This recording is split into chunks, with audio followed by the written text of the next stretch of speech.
Scan now. Meet Sovi, your new AI study buddy.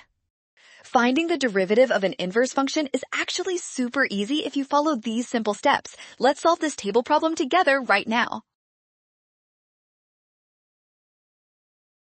First, identify the inverse function derivative formula. To find the derivative at 4, locate the point where the original function equals 4.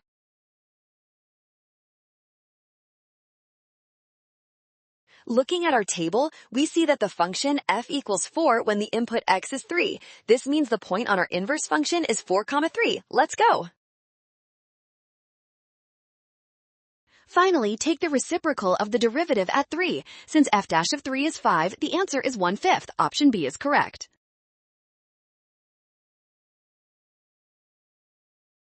Well done! Scan the code to learn with Sovi. Avoid rushing and watch signs. Trust given values and check your steps carefully.